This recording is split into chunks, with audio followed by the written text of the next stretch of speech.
Assalamualaikum warahmatullahi wabarakatuh.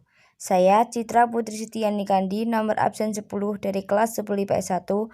Di sini saya akan mempresentasikan mengenai sejarah dakwah Nabi Muhammad SAW di Madinah. Pembahasan yang pertama yaitu kondisi umum kota Madinah. Madinah terletak di sebelah utara kota Mekah dan termasuk wilayah kekuasaan Kerajaan Arab Saudi. Madinah dikenal dengan Madinah An-Nabi yang artinya kota Nabi atau Madinah Al-Munawwaroh dengan arti kota yang bercahaya. Kondisi tanah di Madinah dikenal subur sehingga terdapat oase-oase yang dimanfaatkan untuk lahan pertanian. Maka dari itu penduduk Madinah bermata pencaharian sebagai petani, selain itu berdagang dan beternak. Sebelum Nabi Muhammad SAW hijrah, masyarakat Yasrib terdiri atas berbagai suku dari keturunan Arab dan Yahudi. Persoalan yang mereka hadapi yaitu tidak ada pemimpin yang mengayomi mereka. Pada saat itu hanya ada pemimpin-pemimpin suku yang saling berebut pengaruh. Akibat dari itu sering terjadi peperangan antar suku.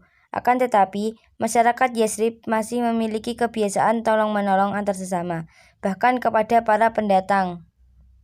Pembahasan yang kedua yaitu latar belakang hijrahnya Nabi Muhammad SAW di Madinah. Yang pertama yaitu adanya tekanan dan pemboikotan dari kaum kafir Quraisy. Tekanan dari kaum kafir Quraisy terhadap kaum muslimin makin meningkat. Kaum kafir Quraisy juga mengadakan pemboikotan terhadap Bani Hashim dan Bani Muthalib yang berjalan selama 3 tahun. Pemboikotan tersebut tertulis pada kertas sahifah yang digantungkan pada dinding Ka'bah.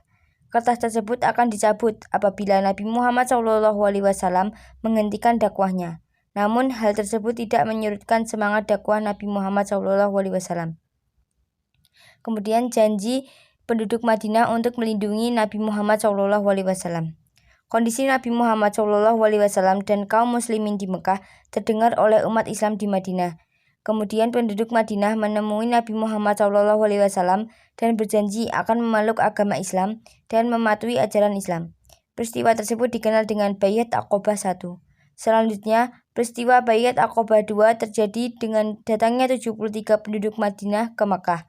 Mereka berikrar kepada Nabi Muhammad SAW bahwa mereka masuk Islam dan berjanji akan membela dan melindungi Nabi Muhammad SAW dan kaum muslimin.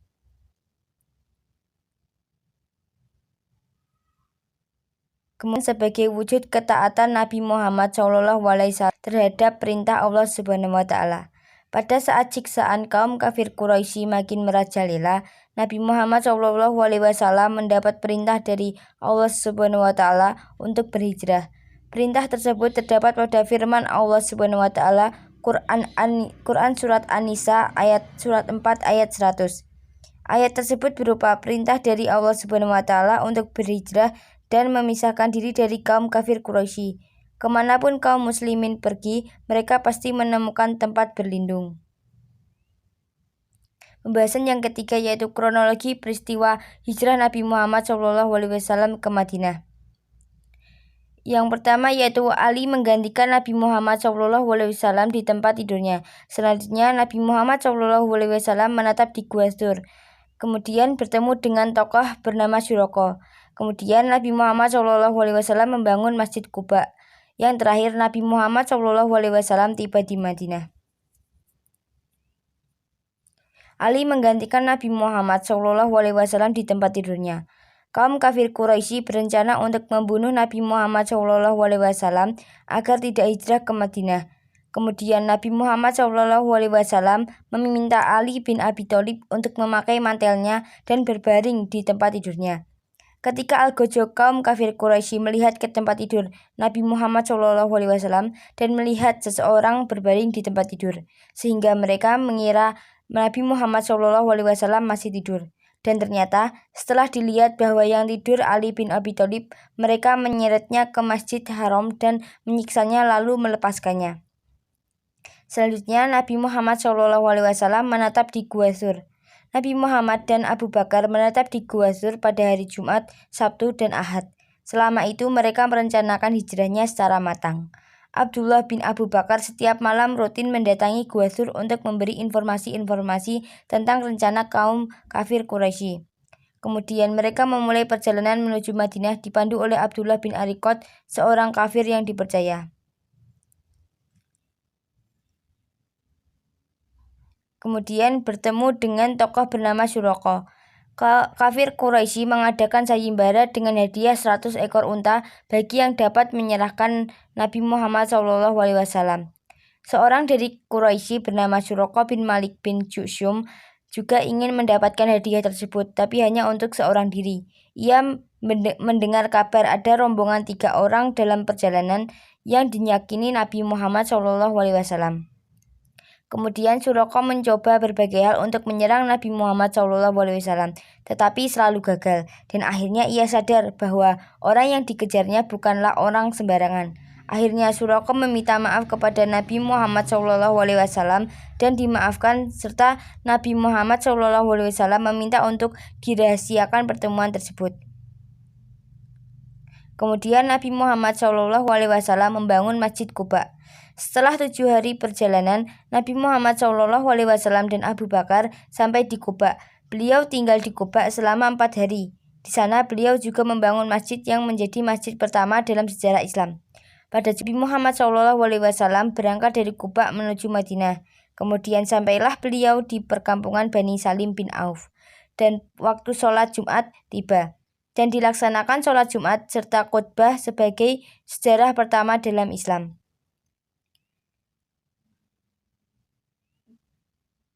Kemudian akhirnya Nabi Muhammad SAW tiba di Madinah. Setibanya Nabi Muhammad SAW di Madinah, beliau menjalankan program pertamanya, yaitu menentukan tempat untuk membangun masjid. Banyak para sahabat yang membantu pembangunan Masjid Nabawi. Pembahasan yang keempat yaitu substansi dan strategi dakwah Nabi Muhammad SAW di Madinah. Yang pertama yaitu membina persaudaraan antara kaum Ansar dan Muhajirin, kemudian memelopori penyusunan Madinah. Ketiga, membentuk kader-kader untuk mempertahankan wilayah, kemudian menciptakan toleransi beragama. Kemudian yang kelima, pembinaan akidah dan ibadah. Yang keenam, perbaikan prinsip sosial dan kemanusiaan. Yang ketujuh, perbaikan di bidang pertahanan dan politik. Dan yang terakhir, kedelapan, pembangunan bidang ekonomi. Pembahasan yang kelima yaitu keteladanan dakwah Nabi Muhammad SAW di Madinah, yaitu semangat menjalani ukhuwah Islamiyah, yaitu ta'aruf yang artinya saling mengenal satu sama lain.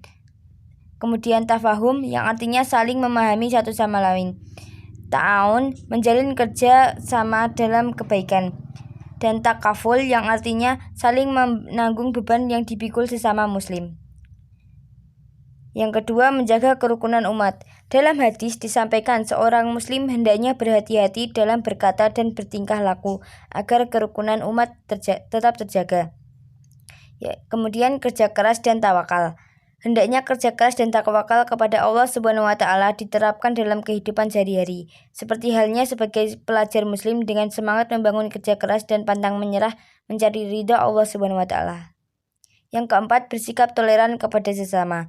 Toleransi merupakan ajaran Allah SWT dan Nabi Muhammad SAW. Kita diperintahkan bertoleran terhadap pilihan setiap orang untuk beriman atau kafir. Toleransi antar umat beragama dalam batasan muamalah, yaitu batas-batas hubungan kemanusiaan dan tolong-menolong. Yang kelima, mengembangkan dakwah. Pada masa kini, dakwah dapat dilakukan dengan menampilkan diri sebagai sosok muslim yang baik. Dengan menampilkan diri sebagai muslim yang baik, kita telah menunjukkan kepada orang lain tentang keindahan Islam. Yang keenam, membangun jiwa mandiri. Tanpa jiwa mandiri dalam diri seseorang akan menyulitkan interaksi dengan sesama, karena jiwa mandiri merupakan dasar pembangunan ekonomi dan sosial bagi setiap muslim. Sekian dari saya, bila ada kesalahan mohon dimaafkan setulus-tulusnya. Terima kasih. Wassalamualaikum warahmatullahi wabarakatuh.